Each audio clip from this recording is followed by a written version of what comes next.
Hello everybody, this is Sodhi from CAAN Wings Consultants Private Limited. Welcome to my YouTube session.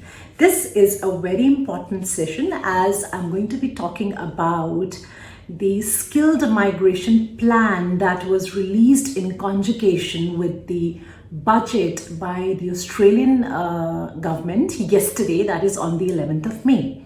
So some very exciting news for all of you. The first and foremost news is that the planning levels have been retained at 160,000 visa cap as it was in the year 2020-21. So we've seen that there is no decrease in the visa cap or any decline in the visa cap.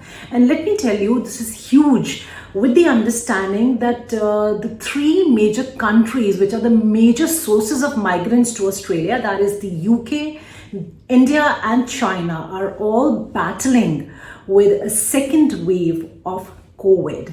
Yet Australia has decided to keep up its numbers.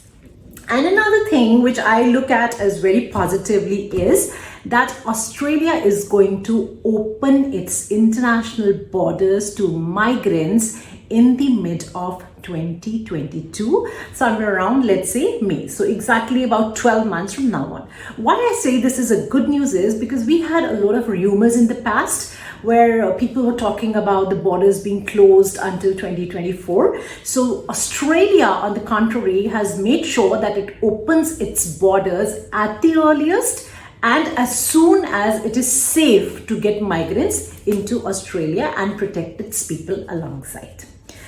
Now, I'll just give you a very quick overview of what all is there in terms of skilled migration in the budget. So as I just shared, that the cap remains at 160,000 visas, which is great news.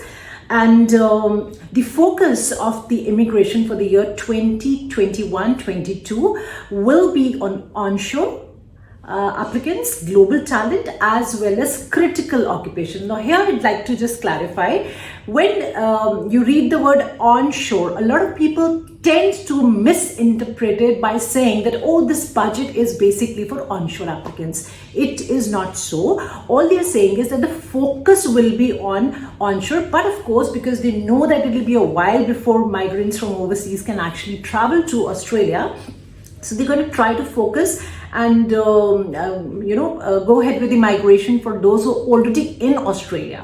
Global talent, of course, is another area where they're targeting, and critical occupation. Now, please, I want you to understand, do not confuse critical occupations with priority skilled migration occupations. So when we're talking about critical occupations, we are not talking about the PMSOL's 18 occupations, in which, of course, a veterinarian has been just added. We are talking about a lot of industries in the critical shortage list. So even manufacturers, marketing specialists, graphic designers, a lot of people are included in the critical occupations. And what I'd like you to understand is that though the Australian government has made it very clear in the budget that they will be focusing on onshore applicants, they are not at all ruling out the nominations for offshore applicants. In fact, while the announcement of the budget happened, the state of South Australia has also released its update that it will be releasing its migration plan, its state migration plan for offshore applicants in the month of July, like it does every year. And another good thing about this budget is that we expect the processing of the visas to be faster, because last year there were a lot of disruptions because of the COVID. As compared to other countries, Australia is a relatively COVID-free country. So it's got things and procedures in place, and we do hope that things will happen very, very smoothly this year. Now, another issue I'd like to quickly take up with you is that there's a mention of about 4-year wait period for taxed budget and career allowances for aged people. Now, please do not confuse this with the general benefits that an applicant is entitled for. So in the budget, it is mentioned that certain tax benefits will be deferred to about 4 years for those who get their migration from January 2022 onwards. But these benefits do not refer to your basic childcare benefits or education benefits or Medicare benefits. So this is entirely different. Do not get confused here. Now, the question I think all of you must be asking related to the budget is, first of all, is the budget good for overseas applicants or not? I would say absolutely yes, because at least the state of South Australia has made it amply clear that this budget is not just about onshore migrants, it is also about offshore migrants, and they do have a plan for offshore migrants in place, which they will be releasing in July. So that's great news. Another interesting thing is, like I just shared with you, that the quota has not gone down. So if the Australian government had any plans to reduce the number of intakes, it would have decreased the quota, which it hasn't. Then another good thing is that the occupation list has not been changed. It has not been, changed at all. No occupation has been removed. Everything remains intact the way it was. Now, another point is that the points allocation has not changed. They've not, made it difficult for people to score 65 points, and they have not even toughened the criteria. So everything remains the same the way it was. Therefore, anybody who was eligible until yesterday will remain eligible from 1st July onwards as well. And most importantly, we've now got a timeline to the international borders opening. Earlier, there was a looming uncertainty about whether the borders are going to open or not. Will it be 2 years, 3 years, 4 years? So we do know that in about 12 months' time, we'll be all set to travel to Australia.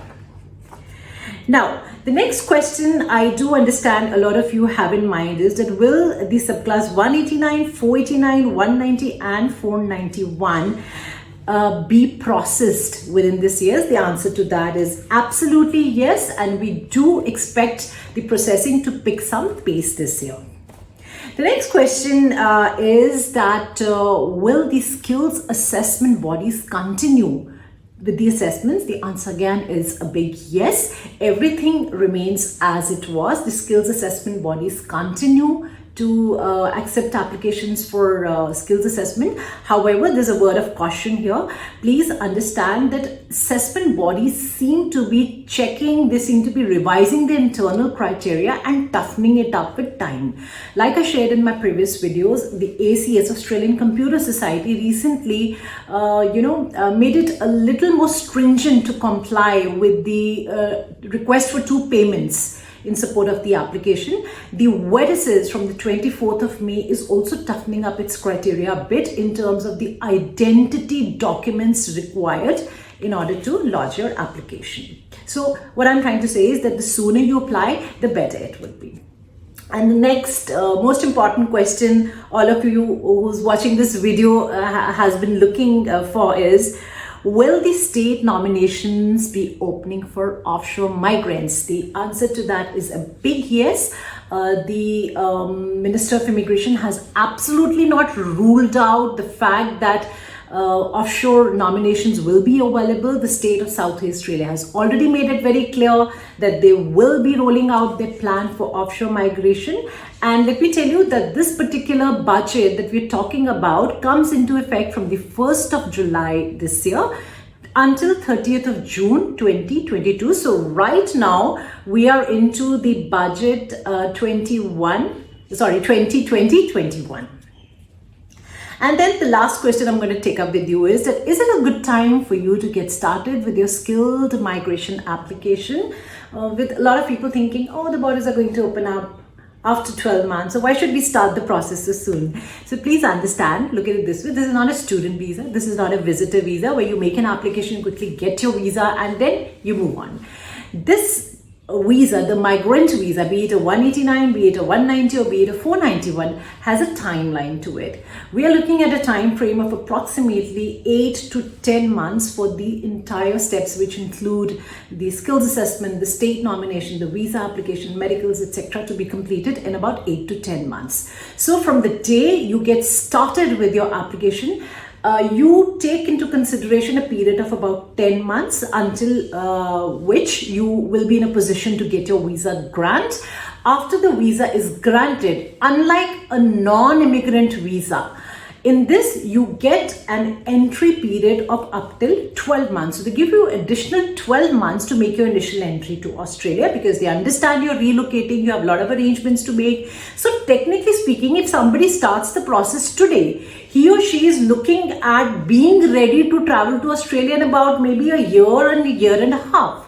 So by the time, the borders would also already be open for you. So I think you should not have any kind of concerns on that front. So with this, I'd like you to start with your applications. Please send your CVs on enquiries@caanwings.com, ENQUIRIES @caanwings.com, CAANWINGS.com, or give us a call on 78498 78498. Until next time, bye-bye and take good care.